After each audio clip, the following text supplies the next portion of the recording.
오늘 하나님 말씀은 신명기 6장 5절입니다. 신명기 6장 5절 말씀을 제가 받들어 읽어드리겠습니다.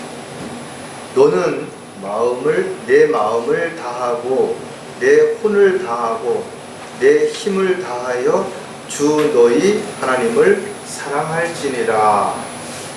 말씀을 위해서 기도드리겠습니다.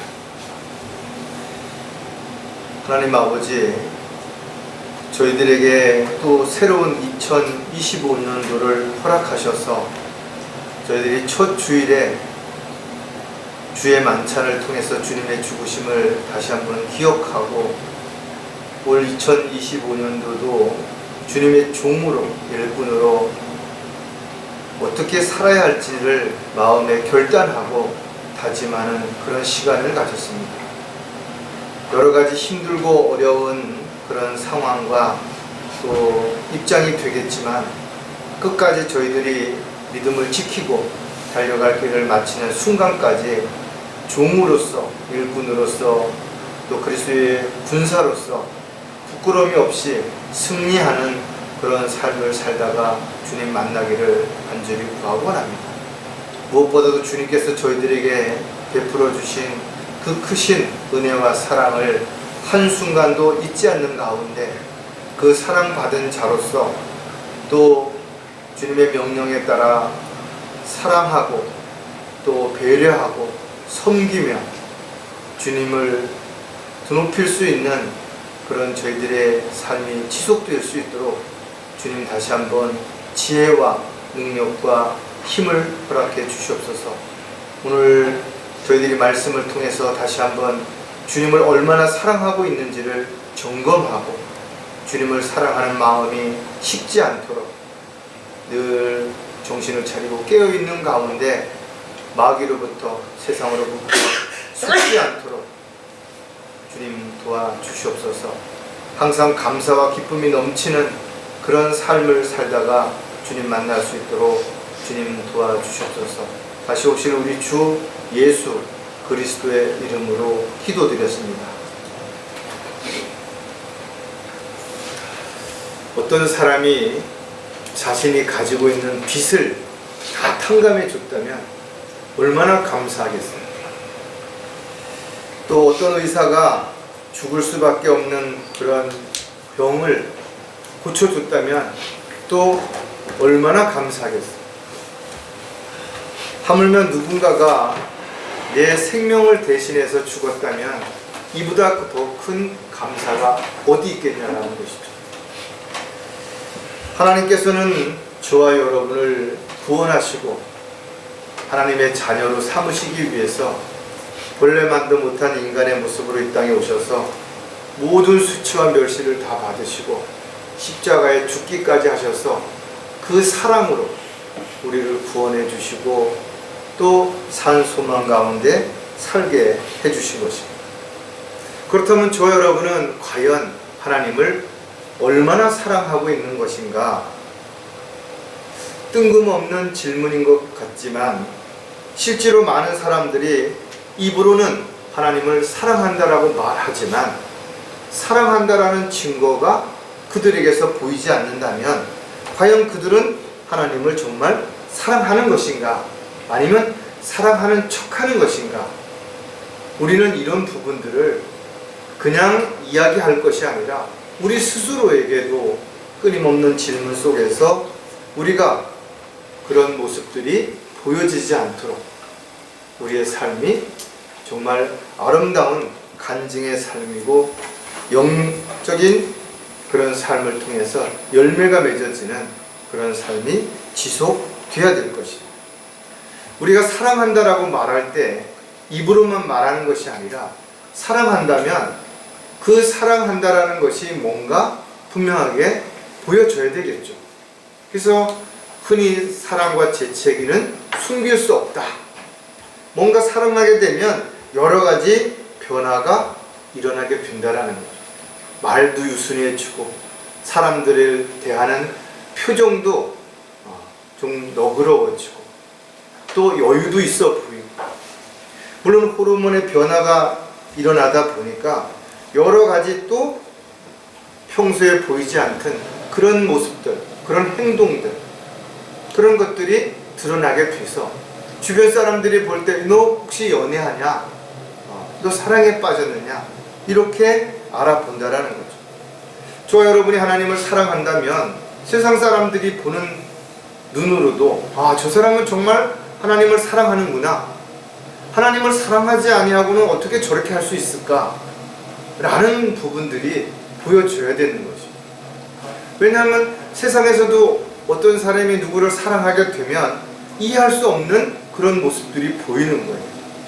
어떻게 저렇게 아낌없이 줄 수 있지? 저렇게 오래 기다릴 수 있지? 참을 수 있지? 이런 것들이 사랑한다라는 사람들에게서 나타나는 증거라는 것이죠. 그래서 저와 여러분이 정말 하나님을 사랑한다면 하나님과의 깊은 교제가 늘 이루어져야 되는 것이고, 또 하나님을 사랑한다면 늘 하나님의 말씀과 하나님의 뜻과 계획에 관심을 가지고 늘 주님을 바라보고 주님을 따르고 주님과 함께 동행하는 그런 삶이 되어야 되는 것이죠. 어떠한 이유로든 주님과의 교제가 단절됐다면, 또 주님의 뜻과 계획에서 벗어났다면, 주님이 원하지 않는 일을 내가 하거나 또는 하고자 한다면, 또 주님께서 원하시는 일을 알면서도 하지 않거나 외면하고 있다면 이것은 심각한 문제라는 것을 우리는 분명히 알 수가 있습니다. 물론 그리스도인들도 순간순간 방황할 수도 있고 갈등할 수도 있고 죄를 질 수도 있죠. 그러나 즉시 성령님께서 일깨워 주셨을 때 자백하고 돌이켜서 동일한 죄를 짓지 않도록 깨어있는 그런 삶이 반드시 되어야 될 뿐만 아니라 주님과의 그 첫사랑을 회복해서 주님이 원하시고 기뻐하시는 삶을 살아가는 주님의 도구요 일꾼이 반드시 되어야 될 것입니다. 자, 오늘 설교 제목은 하나님을 사랑하는 성도들의 특징입니다. 정말 하나님을 사랑한다면 뭔가 두드러지게 나타나는 특징들이 있다라는 거예요. 아무런 특징도 없이 입으로만 사랑한다라고 말한다면 그것은 분명 뭔가가 잘못된 것입니다. 오늘 본문을 보면 마음을 다하고 혼을 다하고 힘을 다해서 사랑해야 된다. 전심전력해서 정말 하나님을 사랑해야 되는 것입니다. 또 그의 책무와 규례들과 그의 명령들과 그의 계명들을 항상 지키라 했죠. 하나님을 사랑한다라는 게 뭐냐? 바로 나의 계명을 지키는 것이라 했고, 그럼 나의 계명이 뭐냐? 바로 하나님과 이웃을 사랑하는 것이고, 내가 너희를 사랑한 것 같이 너희도 사랑하라. 이것이 주님이 우리에게 주신 계명이라는 것입니다. 따라서 저와 여러분이 주님의 은혜에 흠뻑 젖어 있을 때, 또 주님의 사랑으로 인해서 늘 감사와 기쁨이 넘쳐날 때 우리 마음에 평안이 있을 뿐만 아니라 담대함이 있는 것이고, 불안하거나 두려워하지 않고 주님을 향해 달려갈 수 있는 저와 여러분이 될 수 있다는 거죠. 그러기 위해서 우리는 주님과 관계가 더 친밀해져야 돼요. 더 가까워져야 되는 것이죠. 더 함께 해야 되는 것이죠. 늘 주님을 사랑하는 마음이 우리 안에서 흠모하는 마음으로 가득 차야 되는 것이고, 그리움으로 가득 차야 되는 것입니다. 그래서 정말 사랑을 해보지 않는 사람은 사랑에 대해서 흉내를 낼 수는 있을지 모르지만 그 사랑을 표현하기는 쉽지 않은 것입니다. 왜? 사랑이라고 하는 것은 단지 지식적으로 또는 어떤 교과서적으로 책에서 배울 수 있는 것들이 아니기 때문에 그렇다는 겁니다.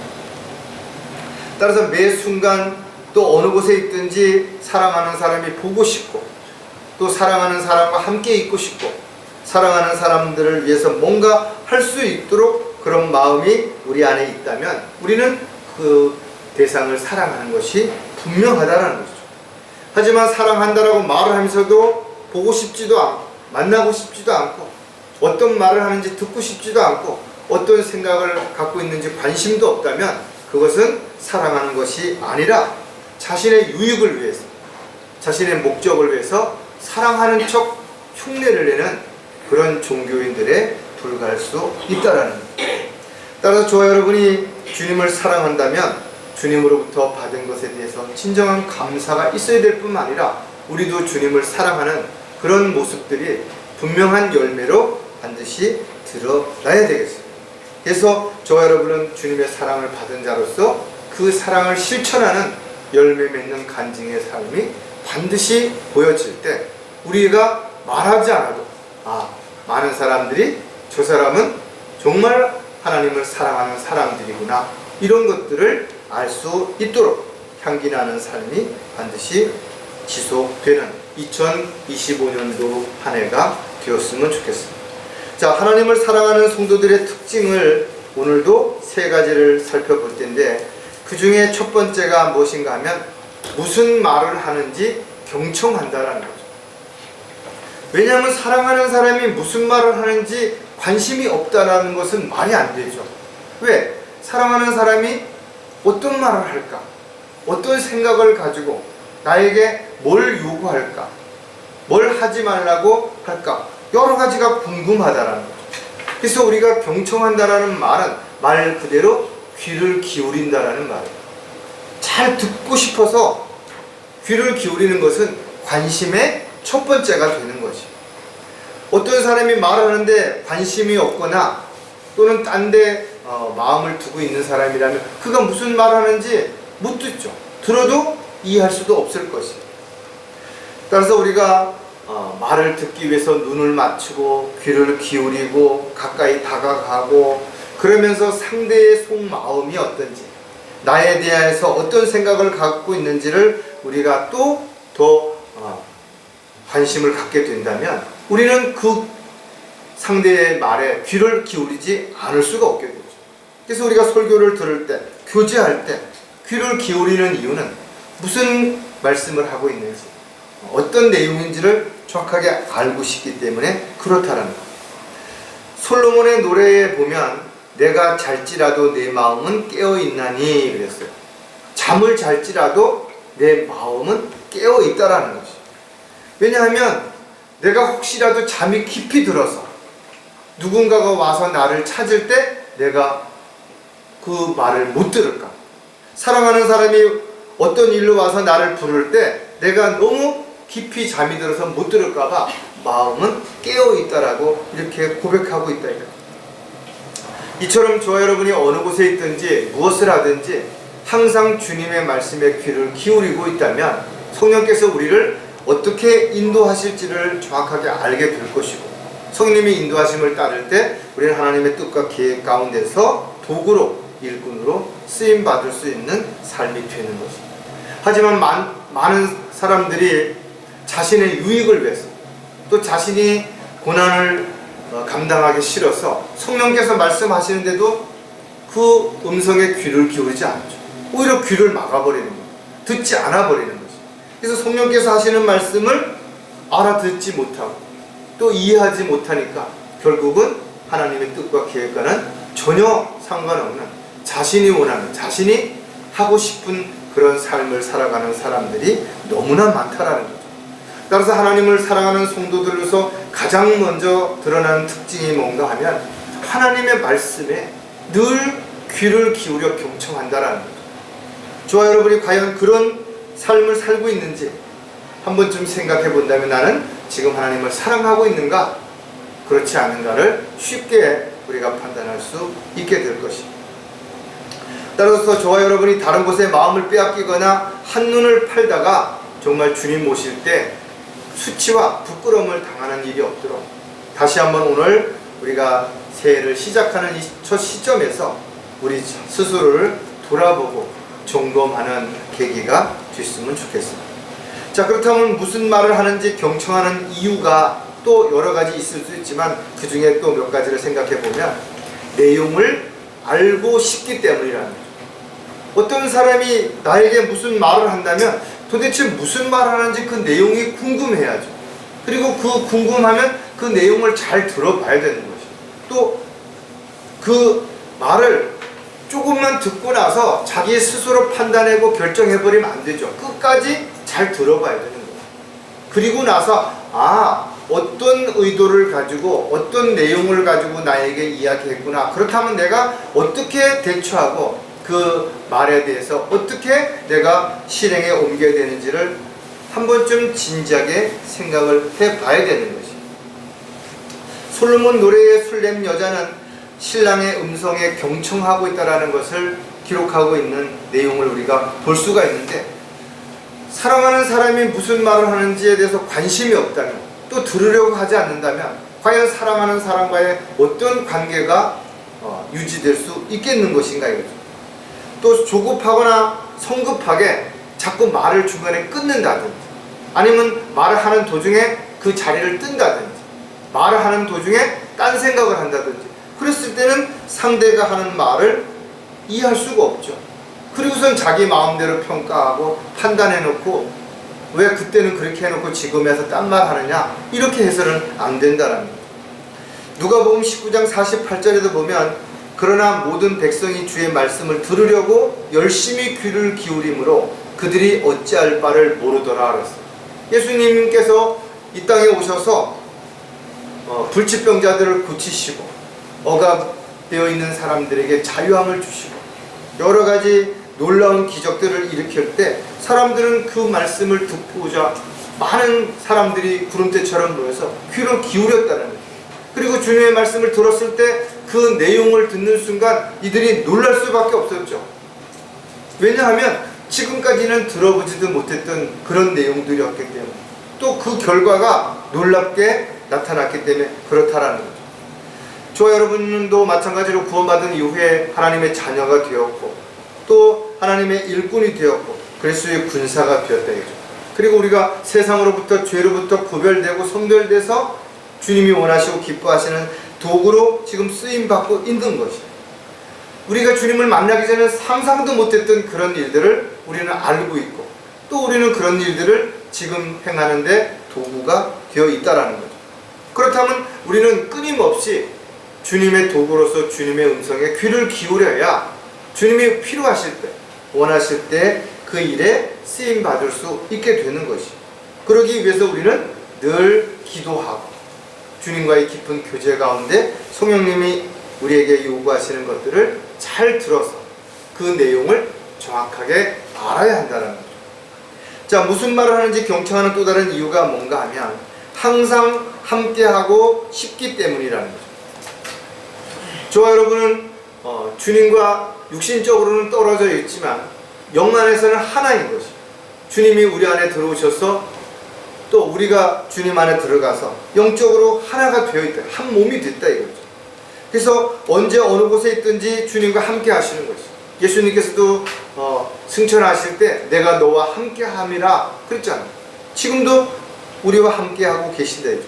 그래서 우리가 앉고 일어서고 우리가 생각하고 계획하는 모든 것들을 다 아시는 것이, 또 우리에게 일어날 일들, 앞으로 있을 일들도 다 알려주시는 것이, 그래서 우리가 정신을 차리고 깨어있어 주님의 음성에 귀를 기울인다면 우리는 엉뚱한 길을 갈 이유가 없어요. 쓸데없는 두려움과 불안함으로 인해서 우리가 갈등하거나 방황할 이유가 전혀 없다라는 거죠. 사도 바울은 고린도에 편지하면서 깨어있으라, 믿음 안에 굳게 서라, 남자답게 처신하라 했어요. 저와 여러분은 이 마지막 때에 주님의 자녀이면서 또 종이면서 일꾼이기 때문에 각자의 그 역할에 따라서 잘 처신하고 또 그 역할을 충실히 잘 감당해 내야 되는 것이, 그러기 위해서는 항상 정신을 차리고 깨어 있어야만 되는 것이.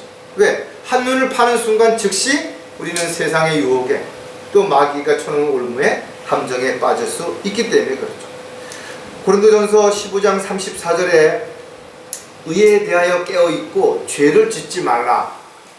어떤 자들에게는 하나님의 지식이 없기에 내가 너희를 부끄럽게 하려고 이 말을 하노라. 구원을 받았다 할지라도 영적으로 성장하지 못한다면 그가 지옥에는 안 가지만 영적인 하나님의 도구로 일꾼으로서 할 수 있는 일은 아무것도 없는 것이죠. 어린아이가 기저귀 차고 전쟁에 나가서 싸울 수 없잖아요. 아무것도 할 수 없는, 자기 앞가림도 제대로 못하는 사람이 어떻게 다른 사람을 위해서 할 수 있냐라는 거죠. 따라서 저와 여러분의 문제는 영적으로 성장하지 않으면 구원받았다 하더라도 주님을 기쁘시게 해드릴 수 있는 주님의 도구로 일꾼으로 쓰임받을 수 있는 부분들이 결코 많지 않다라는 거죠. 따라서 저와 여러분이 주님과 늘 동행하기 위해서는 항상 깨어 있어야 되는 거예요. 정신을 차리고 있어야 된다. 왜? 우리가 정신을 차리지 못하면 하나님과의 관계가 단절돼 버립니다. 세상 일로 인해서 마귀가 쳐놓은 그런 어떤 것들로 인해서 수책에 의해서 단절돼 버리는 거죠. 따라서 주님의 뜻을 알지 못한 채, 주님의 계획을 알지 못한 채 자기가 원하는, 자기가 하고 싶은 일을 하면서 주님을 기쁘시게 한다라고 이야기하는 사람들이 있다면 그야말로 그가 하나님의 사랑이 무엇인지, 어떻게 하나님을 사랑하는지를 전혀 모르고 있다라는 거죠. 따라서 저와 여러분은 죄와 세상으로부터 날마다 죽은 것으로 여기지 않는다면 자신을 부인하고 십자가를 지고 주님과 함께 주님을 따라서 살아갈 수가 없게 되는 것이. 따라서 더 이상 주님을 위해서 우리가 살고 자신을 위해서 살지 않고자 한다면 자신을 철저하게 부인하고 죽은 것으로 여길 때 우리가 영적인 삶을 통해서 주님과 동행하는 그런 삶이 지속될 수 있다는 거예요. 그래서 주님의 음성에 경청하고 주님의 명령에 순종함으로 인해서 주님이 원하시는 도구로, 일꾼으로 살아갈 수 있게 되겠죠. 자, 무슨 말을 하는지 경청하는 또 다른 이유가 뭔가 하면 기쁘시게 하고 싶기 때문이라는 거예요. 주님이 무엇을 기뻐하시는지, 어떤 일을 할 때 기뻐하시는지, 주님께서 어떤 말씀을 했을 때 우리가 어떻게 대처할 때 주님이 기뻐하시는지를 알아야 되죠. 성경은 주님께서 기뻐하시는 여러 가지 일들이 있지만 무엇보다도 믿음으로 행할 때 주님을 기쁘시게 해드릴 수가 있다는 거예요. 육신적이 아니라 영적인 삶을 살아갈 때 주님을 기쁘시게 해드릴 수가 있게 되는 것이. 또 내가 아니라 주님이 원하시고 기뻐하시는 일을 할 때 주님이 기뻐하시는 것이.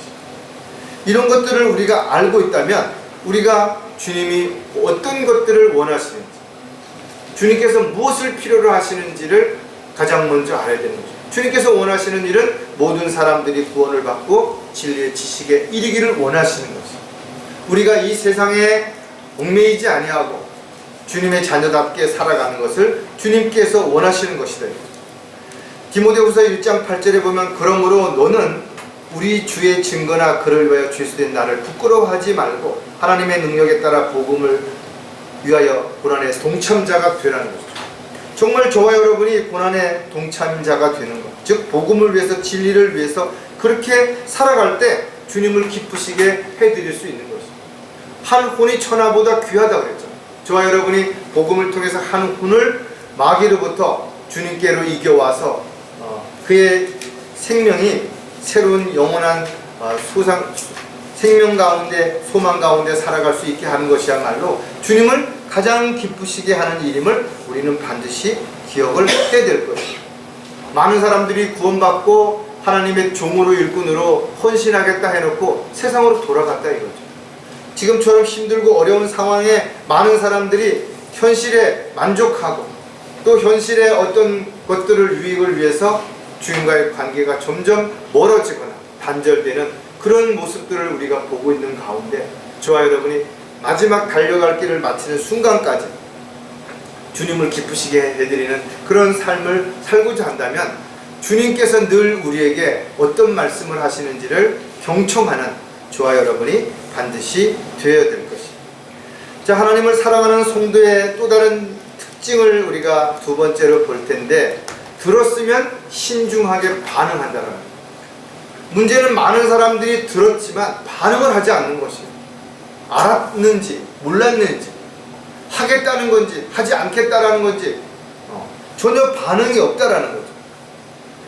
하지만 정말 우리가 하나님을 사랑한다면 하나님께서 사랑하시는 자에게 뭔가를 요구하셨다면, 명령하셨다면 우리는 반드시 그 명령에 즉시 순종해야 되고 그 명령을 따라야 되는 것이죠. 왜? 그것이 하나님을 사랑하는 자로서 마땅히 해야 할 일이기 때문에 그렇다는 거예요.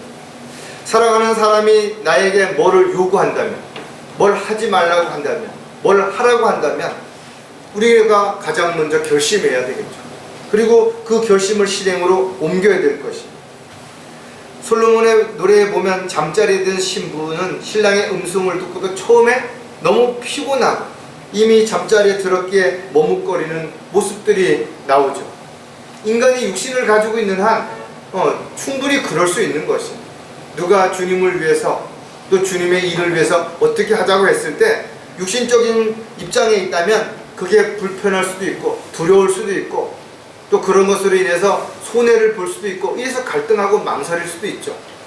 그러나 정말 사랑하는 사람이 나에게 뭔가를 요구한다라는 것을 알았다면, 사랑하는 사람이 간절히 원한다는 걸 내가 들었다면 그 끝까지 그렇게 갈등하고 망설이고 이래서는 안 된다라는 거죠. 즉시 거기에 대한 방향이 정해져야 되고 실행으로 옮겨지는 모습들이 드러나야 되는 것이죠. 물론 영적으로 어리거나 육신적인 그리스도인들은 영적인 일들에 빨리 반응하지 못하죠. 또 쉽게 그런 일들을 하겠다고 나설 수도 없을 것입니다. 그러나 그리스도인들이 영적으로 성장하게 된다면 하나님이 기뻐하시는 일이 무엇인지, 하나님께서 원하시는 일이 무엇인지, 지금 나에게 무엇을 명령하고 계시는지를 알았다면 즉시 그 순간 실행에 옮겨야 된다는 것을 우리는 너무나 잘 알 수 있습니다. 너희가 성령을 통하여 진리에 순종함으로써 너희 혼들을 정결케 하여 가식 없는 형제 사랑에 이르렀으니 순결한 마음으로 서로 뜨겁게 사랑하라. 왜 지체들을 사랑하고 마지막 때가 올수록 더욱더 사랑해야 되는지 우리에게 가르쳐주고 있다 이거죠. 아무리 힘들고 어렵다고 할지라도 사랑하는 사람이 원한다면 움직여야 되는 거예요. 실행에 박차를 가해야 되는 것이죠. 마음으로는, 생각으로는 사랑한다라고 말하면서도 힘들다, 피곤하다, 어렵다 그래서 움직이고 있지 않다면 그것은 진정한 사랑이라고 말할 수 없게 되는 것이죠.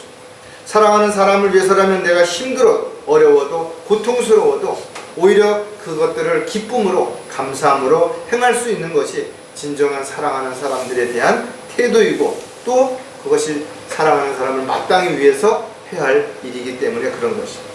자, 들었으면 신중히 반응하는 이유도 우리가 몇 가지를 생각해 볼 텐데, 자기 뜻을 포기해야 하기 때문이라는 것이죠. 내가 아무리 하고 싶어도, 내가 가고 싶어도, 또 누구를 만나고 싶어도 사랑하는 사람이 그것을 원하지 않는다면 우리가 포기할 수 있어야죠. 많은 사람들이 사랑한다라고 말하면서, 사랑하는 사람이 원하면 하겠다라고 말하면서도 이건 이래서 안 되고 저건 저래서 안 된다면 그것은 과연 사랑하는 사람을 향한 그 진정한 그 사람의 마음인 것인가? 그렇게 볼 수 없을 것이다.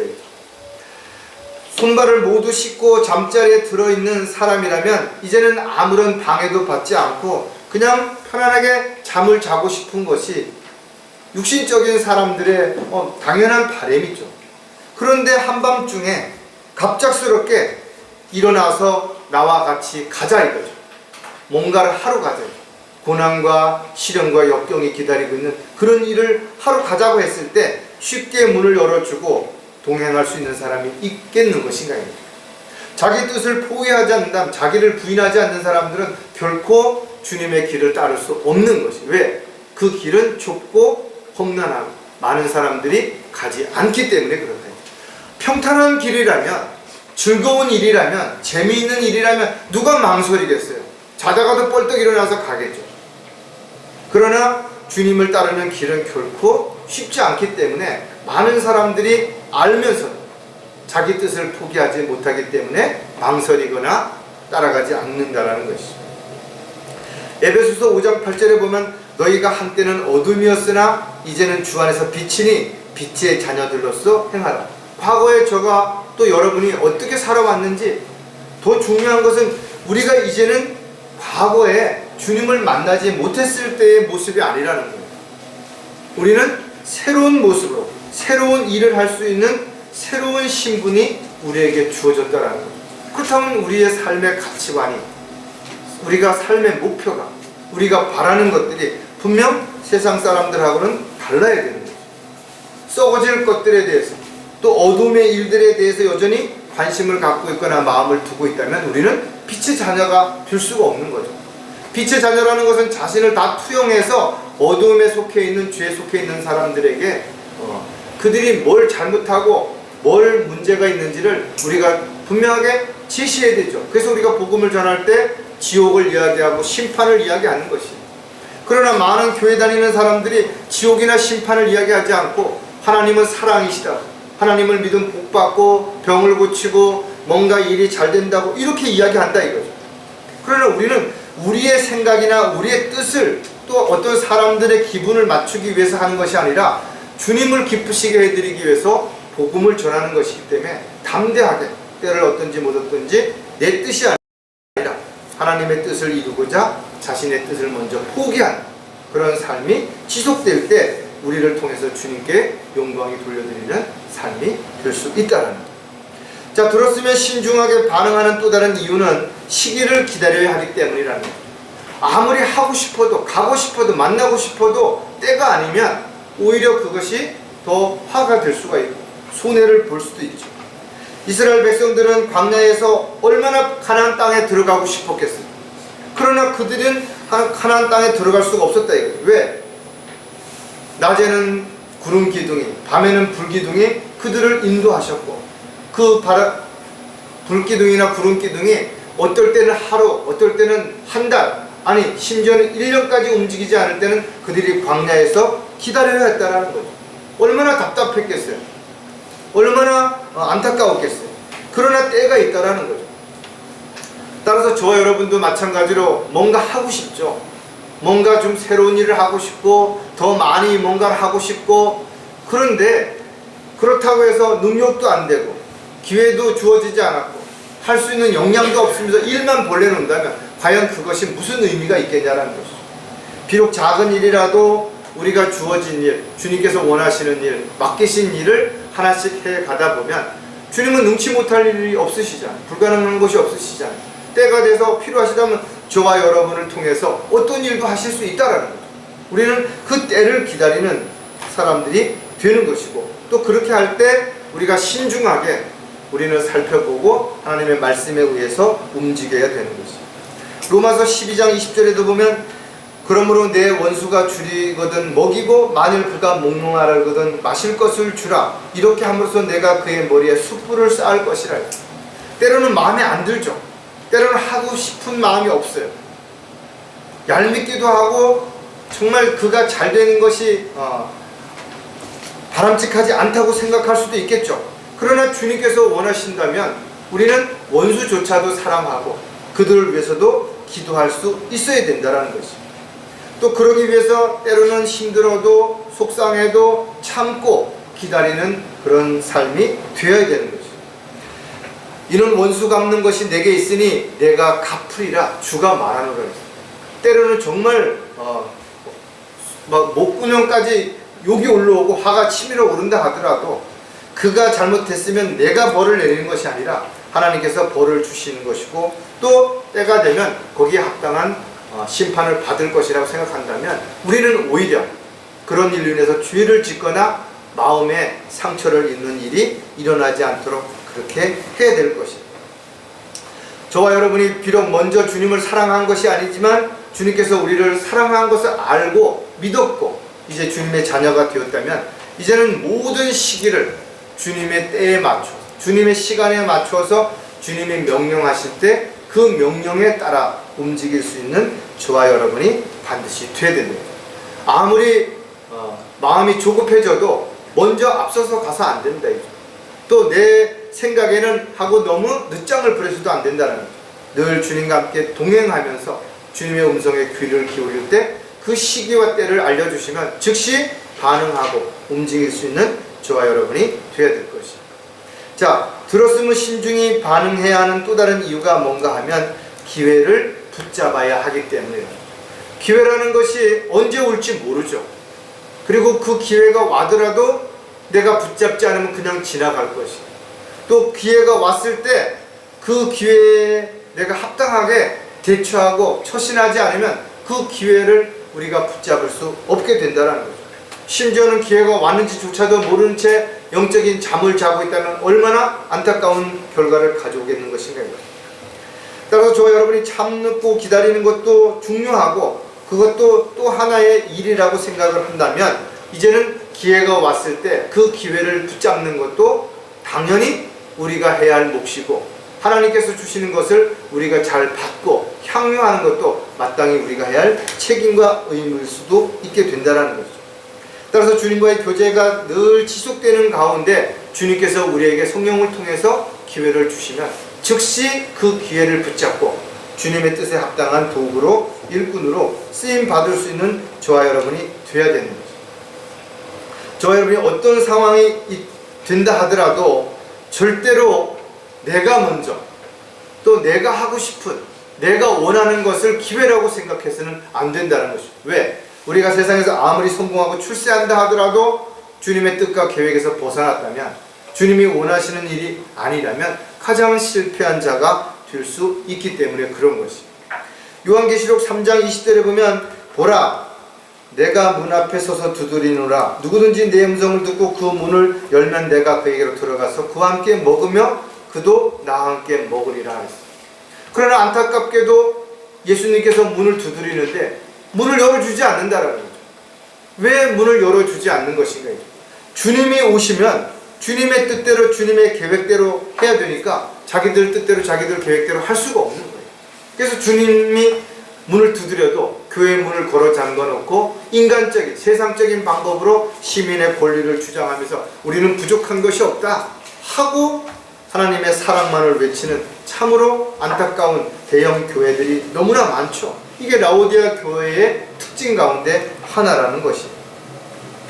따라서 저와 여러분은 언제든지 주님이 부르시면 무엇을 준비해가지고 어떻게 한 다음에 그 다음에 나가겠습니다가 아니라 술렘 여인처럼 즉시 있는 모습 그대로를 가지고 나가는 것이에요. 주님이 우리를 창조하셨기 때문에 우리가 뭘 꾸미고 우리가 뭐를 준비해가지고 나가야 할 이유가 없는 거죠. 주님은 우리를 보고 싶은 것이지 우리가 세상적인 육신적인 어떤 것을 꾸미고 나서 멋있는 잘생긴 이런 모습을 보고자 하는 것이 아니라는 것을 우리가 생각한다면 언제든 주님이 부르시면 즉시 달려나갈 수 있는 준비된 자세가 바로 기회를 붙잡을 수 있는 가장 완벽한 자세라는 것도 우리가 한 번쯤 생각을 해봐야 되는 것입니다. 어떤 세상의 일로 바빠서 또 어떤 자신이 원하는 일이 아니기 때문에 나는 또 무엇이 부족하기 때문에 주님이 지금 하라고 또 너가 적당하다라고 말씀을 하셨음에도 불구하고 이런저런 핑계와 변명을 앞세워서 그 일을 하고 있지 않다면 그는 주님의 도구로 일꾼으로서 합당한 그런 자세가 될 수 없다는 거예요. 자, 마지막으로 하나님을 사랑하는 성도들의 특징이 뭔가 하면 아낌없이 드리려고 한다라는 것이죠. 사랑하는 사람에게서 가장 두드러진 특징이 뭔가 하면 아낌없이 주는 것입니다. 뭘 따지지 않습니다. 왜 줘야 되는지, 어떻게 줘야 되는지 아니라 마음에서부터 우러나서 그냥 그렇게 하는 것입니다. 흔히 우리가 사람들이 연애할 때 너 그 사람 왜 좋냐? 그냥 좋다라는 거예요. 어디가 마음에 드냐? 그냥 모든 게 다 마음에 든다라는 겁니다. 옆에서 봤을 때는 아무리 봐도 그렇게 멋있거나 대단하거나 능력이 있거나 뭔가를 갖춘 것이 아닌데도 불구하고 흔한 말로 콩깍지가 씌우게 되면 그냥 그 사람이 좋은 거고 그 사람이 하는 말이 그냥 듣고 싶고 그 사람이 원한다면 뭐든지 행하고 싶고 이런 것들이 진정한 사랑하는 사람들에서 나타나는 특징 가운데 하나라는 거죠. 우리는 정말 어떻게 보면 주님의 사랑을 받을 만한 자격이나 조건이 아무것도 없음에도 불구하고 하나님의 크신 은혜와 사랑 가운데 우리가 하나님의 사랑을 받고 그 사랑 가운데 살아가는 사람인 거죠. 얼마나 감사해야 되냐 이거죠. 그렇다면 그 사랑을 받은 자로서 그 사랑 안에서 풍성히 누려야 될 뿐만 아니라 그 사랑을 실천함으로 인해서 또 다른 많은 사람들에게 그 사랑을 알 수 있는 기회를 줘야 되겠죠. 초대교회 때 보면 서로 필요를 위해서 자신의 전 재산을 내어놓은 사람들이 있죠. 마찬가지로 지금 오늘날 우리가 서로 지체들을 위해서 아낌없이 나눌 수 있는 그런 마음들이 우리 안에 있어야 된다 이거죠. 이건 이래서 안 되고 저건 저래서가 아니라 볼 때 뭔가 내가 도울 수 있다면 뭔가 나눌 수 있다면 오히려 그것을 감사함으로 주님께 기도하고 그것을 베풀므로 인해서 하나님께 영광을 돌려드리는 삶이 돼야 되는 거죠. 뭔가 여유가 있어서 뭔가 많이 있어서가 아니라 내가 조금 더 아끼고 조금 더 해서 누군가에게 담은 얼마라도 담은 한 시간이라도 담은 뭔가 조금이라도 도움이 될 수 있다면 그 마음이 진정하는 사랑하는 마음이라는 것을 우리는 잊지 않아야 될 것입니다. 따라서 우리가 하나님을 사랑한다면 하나님 앞에 내어드리는 것이 마지못해서 억지로 무엇인가를 또 체면 때문에 사람들이 보는 것에 의해서 뭔가 하고 있다면 이것이야말로 진정한 사랑이 아니죠. 아무도 모르게 정말 사랑의 손길을 펼 수 있는 저와 여러분이 될 때 진정 하나님을 사랑하는 사람들이구나 라는 것을 우리가 함께 알 수가 있게 되겠죠. 아낌없이 드리려고 하는 이유를 또 우리가 몇 가지를 생각해 보면 가족의 소중함을 알기 때문이라는 거예요. 대부분의 사람들이 자신이 하는 일이 모두 가족을 위해서라고 말을 하지만 실질적으로 돌아보면 가족을 잘 돌보지 않으면서도 가족이라고 말하는 것은 결국은 자기 만족을 위해서 일하는 것이고 노력하는 것이라고 우리가 말할 수밖에 없는 것입니다. 물론 공부를 열심히 하는 것도, 사회에서 좋은 직장에 들어가서 돈을 많이 버는 것들도, 또 권력을 갖는 것들도 다 중요하죠. 이게 가족을 위해서 정말 잘 활용된다면 얼마나 좋겠어요. 그러나 그런 것들로 인해서 오히려 가족들에게 피해를 주고 가족들을 힘들게 하고 가족들에게 상처를 주고 있다면 그것이 과연 가족을 사랑하는 마음이라고 말할 수 있겠는 것인가요? 그리스도인이라고 예외가 아니죠. 구원받은 그리스도인들도 가족과의 관계가 아주 소원한 사람들도 얼마든지 있을 수 있다는 거죠. 디모데전서 5장 8절에 보면 만일 누군가가 자기 친족, 특히 자기 가족을 돌보지 않는다면 그는 믿음을 부인한 자요 불신자보다 더 나쁜 자니라. 왜? 불신자들도, 하나님을 모르는 사람들도 가족을 위해서 더 희생하는 사람들, 더 많이 손해를 보면서도 열심을 내는 사람들도 많이 있기 때문에 그렇다는 거죠. 우리가 성경은 자식을 어떻게 사랑해야 되는지, 또 부모를 어떻게 사랑해야 되는지를 가르쳐 주는 것이에요. 또 부부간에도 어떻게 사랑해야 되는지 알 수 있다. 부모를 공경하고 정말 자식을 훈계하고 또 내 몸처럼 아내를, 내 남편을 존중하고 이렇게 하는 것을 성경은 아내들아, 남편들아, 자녀들아, 부모들아, 종들아, 일꾼들아 끊임없이 모든 사람들에게 어떻게 해야 되는지를 가르쳐주고 있다는 거죠. 따라서 저와 여러분이 한 가정의 또 한 일원으로서, 교회 지체의 일원으로서 우리는 끊임없이 하나님의 그 사랑을 나누는 그런 삶이 되어야 된다. 자, 아낌없이 드려야 하는 또 다른 이유는 지체들과 나누고자 하기 때문에 그렇다라는 것. 때로는 피를 나눈 형제들보다 사실 주 안에서 지체들이 더 소중하죠. 저도 이번에 이사를 하고 뭐 하면서 보니까 육신의 형제들보다도 오히려 믿음의 형제 자매들이 더 많이 도움을 주고 기도해주고 또 걱정해주고 그런 것들을 많이 느꼈어요. 실질적으로 우리가 영원히 같이 살 지체들, 소중한 사람들이야말로 가장 소중한 사람들이 분명하다. 주님의 사역을 위해서도 동력자죠, 협력자다. 함께 이 고난과 어려움을 극복하고 이겨내가야 할 그리스도의 군사들인 것입니다. 따라서 지체들과 무엇을 나눈들 아까워할 게 어떤 것이 있겠냐라는 것이죠. 몸은 하나인데 많은 지체가 있고 한 몸의 지체는 많아도 모두 한 몸인 것처럼 저와 여러분, 그리고 주님과 우리는 한 몸이다. 한 몸이 뭘 나누고 뭐를 이유와 핑계를 앞세워서 뭐를 망설일 이유가 과연 있겠느냐 이거죠. 자, 요한일서 4장 20절에도 보면 어떤 사람이 나는 하나님을 사랑하노라 하면서 자기 형제를 미워하면 그는 거짓말쟁이라. 눈으로 본 형제를 사랑하지 않는 자가 본 적이 없는 하나님을 어떻게 사랑할 수 있겠느냐. 한 번쯤 우리가 진지하게 생각을 해봐야 된다. 지역교회는 구원받은 성도들이 모여서 그리스도의 몸을 이루는 곳이에요. 그래서 각 지체들마다 역할이 다른 것입니다. 손이나 발이나 눈이나 코나 뭔가 있는 것처럼 각자 역할이 다르기 때문에 서로가 서로의 역할을 잘할 수 있도록 서로를 도와주는 거예요. 서로를 위해서 기도하는 것입니다. 우리는 아름다운 지체들은 요구할 것이 없느니라. 오직 하나님께서는 그 몸을 고르게 하사 부족한 지체에게는 더 많은 존귀를 주셨으니 이는 몸 안에 분열이 없게 하실 뿐만 아니라 지체들이 서로에게 동일한 관심을 가지게 하려. 우리 몸 안에 있는 지체들 눈에 안 보이잖아요. 그러나 그런 지체 안에 있는 어떤 장기들이 만약에 고장이 난다면 우리가 살 수가 없게 되는 것이. 마찬가지로 교회 안의 지체들이 비록 아무리 작은 일을 하고 나이가 어리다 하더라도 각자가 자신의 역할이 있고 그 역할에 충실할 때 가장 소중한 다른 지체들에게도 큰 도움이 되고 섬김이 되고 배려가 되기 때문에 우리는 모든 지체를 사랑하는 그런 마음, 또 그래서 아낌없이 나누고자 하는 그 마음이 항상 우리 안에 있을 때 진정한 주님을 사랑하는 마음이라는 것을 우리가 입증할 수 있게 되겠죠. 자, 아낌없이 드리려고 하는 또 다른 이유가 뭔가 하면 주님으로부터 받았기 때문이라는 거죠. 결국은 내가 누군가에게 뭔가를 나누고 또 뭔가를 향하는 것들이 내가 그런 마음을 갖지만 그러나 그 모든 것들이 주님이 주셨다라는 거죠. 또 가난한 자에게 내가 뭔가를 나눠주는 것은 오히려 하나님께 구워주는 것과 같다고 그랬죠. 하나님께서 채워주신다라는 거죠. 내가 하나님이 주신 것들을 인색하고 나의 육신의 만족만을 위해서 쓸 때 주님이 안 주시는 거예요.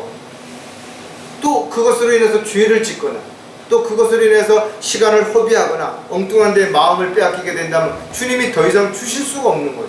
하지만 우리가 주님이 주신 것들을 잘 활용하고 또 효과적으로 사용할 때 주님은 더 많은 것을 주시는 것이, 더 많은 걸 누릴 수 있도록 해주신다라는 거죠. 마태복음 22장 37절에 예수께서 그에게 말씀하시기는 너는 내 마음을 다하고 내 혼을 다하고 생각을 다하여 주 너희 하나님을 사랑하라. 신명기에 나와 있는 이 말씀을 예수님께서도 제자들에게 하셨다는 거예요. 우리가 이렇게 정말 사랑하고 있는 것인가 이거죠. 주님으로부터 받았다면 그것을 가지고 생색을 낼 것이 아니라, 그것을 가지고 자랑할 것이 아니라 정말 필요한 것을 필요할 때 필요한 사람에게 나눔으로 인해서 함께 우리가 주님을 섬기고 주님의 일을 하는 데 있어서 힘이 내고 위로가 되고 도움이 될 것인가 이거죠. 시간을 드리고 마음을 드리고 몸을 드리고 물질을 드리고 모든 것들이 사랑한다는 증거 중에 하나라는 것이죠.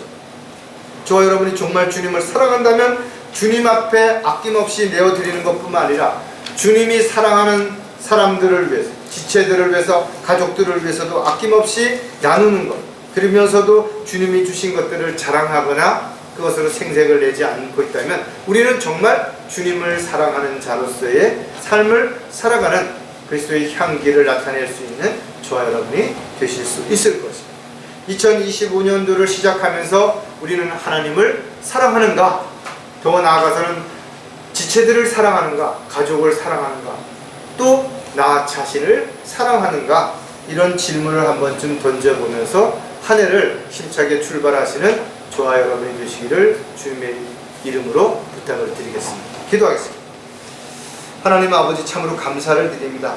오늘도 저희들에게 말씀을 통해서 저희들이 주님의 그 크신 은혜와 사랑을 받았음에도 불구하고 과연 주님을 얼마나 사랑하고 있는가를 돌아볼 수 있는 기회를 주셨습니다. 저희들이 깨어있는 가운데 그 주님의 크신 사랑을 한순간도 잊지 않고 그 사랑을 실천하며 살아가는 저희들의 삶이 되도록 도와주시옵소서. 다시 오실 우리 주 예수 그리스도의 이름으로 기도드렸습니다.